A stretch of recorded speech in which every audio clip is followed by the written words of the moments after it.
Good morning. BEd second year के online class में आपका स्वागत है। आज हम बीएड सेकंड ईयर के ऑनलाइन क्लास स्वयं की अवधारणा के अंतर्गत पढ़ेंगे संप्रेषण की सीमाएं।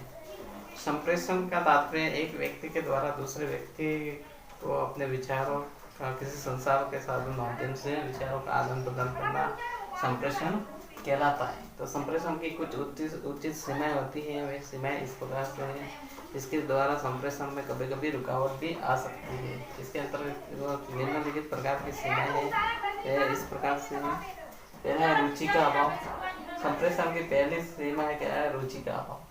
संप्रेषण के अंतर्गत हम देखते हैं कभी कभी संप्रेषण करता है यानी संदेश देने वाला या संदेश को प्राप्त करने वाला, इन दोनों के बीच में यदि किसी एक में रुचि का अभाव आ जाता है तो संप्रेषण न तो वो पूर्ण रहेगा और नहीं वो संप्रेषण सही रूप से हो पाएगा। संप्रेषण सामग्री की कमियां। संप्रेषण करते समय हमें निम्नलिखित संचार साधन के माध्यमों की आवश्यकता होती है, निम्नलिखित सामग्री की आवश्यकता होती है। ऐसी स्थिति में संप्रेषण की जो सामग्री है वो संप्रेषणकर्ता के अलावा संप्रेषणकर्ता के द्वारा अनुकूल उसकी आवश्यकता के अनुकूल नहीं होती है। तो ऐसी स्थिति में जो संप्रेषण किया जाता है वो संप्रेषण कैसा रहेगा? एक अभावपूर्ण संप्रेषण रहेगा। दूसरा है संप्रेषण माध्यम की कमियां। नेक्स्ट है संप्रेषण में साधन प्रवाह का काम करते हैं। संप्रेषण के अंदर जो साधन होते हैं, माध्यम होते हैं संप्रेषण करने के, वे साधन माध्यम क्या एक प्रवाह का काम करते हैं। यदि उनके अंदर प्रवाह नहीं होगी तो संप्रेषण के अंदर कमी आ जाएगी और संप्रेषण के अंदर रुकावट आ जाएगी। इस प्रकार से विद्युत के द्वारा विद्युत का प्रवाह नहीं होने से बिजली का बल्ब है वो नहीं चल पाता है। ऐसी कंडीशन है संप्रेषण में माध्यमों की कमी की। इन संप्रेषण के अंदर साधनों की कमी होगी तो संप्रेषण उचित रूप से नहीं हो पाएगा और ऐसी स्थिति में रुकावट भी आ सकती है। फिर नेक्स्ट है भाषा की कमी। संप्रेषण के अंतर्गत भाषा का विशेष महत्व है। यदि भाषा संप्रेषण की भाषा अच्छी होगी तो संप्रेषण में किसी भी प्रकार की रुकावट नहीं आएगी। यदि संप्रेषण की भाषा के अंदर अगर अशुद्धता आ गई तो संप्रेषण है वो ऑटोमेटिक वो उसके अंदर रुकावट आ जाएगी। तो संप्रेषण के अंदर भाषाई शुद्धता का विशेष महत्व है और भाषा संबंधी कठिनाई को दूर करने के लिए संप्रेषण है वो किया जाता है। तो संप्रेषण के अंदर भाषा शुद्धता का विशेष महत्व है।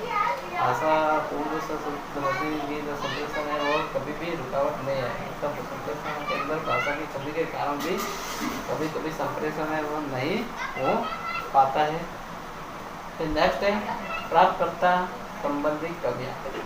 जो संप्रेषण के अंदर दो व्यक्ति दो या दो से अधिक व्यक्तियों का माध्यम होता है, जिसके अंदर एक व्यक्ति होता है वो संदेश को पहुंचाता है और इसके अंदर दूसरा है वो संदेश को प्राप्त करता है। तो प्राप्तकर्ता के भी कुछ कमियां होती है जिसकी वजह से वो संप्रेषण कभी न कभी संप्रेषण में रुकावट आ जाती है।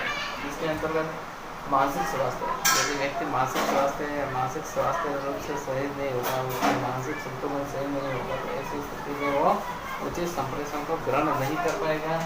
और शारीरिक संबंधी उसके अंदर व्याधियाँ होगी, जैसे बहरापन है, गूंगापन है। बहरापन होने से उसे किसी की भी देखने वो सुनाई नहीं देगी। इस प्रकार से विभिन्न प्रकार की उसके मानसिक व शारीरिक अवस्थाएं भी कभी न कभी संप्रेषण के अंदर है वो रुकावट है वो आ सकती है। इस प्रकार से संप्रेषण के अंदर प्राप्त करने संबंधी कमियां भी होती है जिसकी वजह से संप्रेषण में रुकावट आ जाती है। फिर वातावरण की कमियां। वातावरण की कमियों के संदर्भ में संप्रेषण हम करते हैं उचित समय में तो विभिन्न प्रकार की कमियां आती है, जैसे बिजली की कमी है,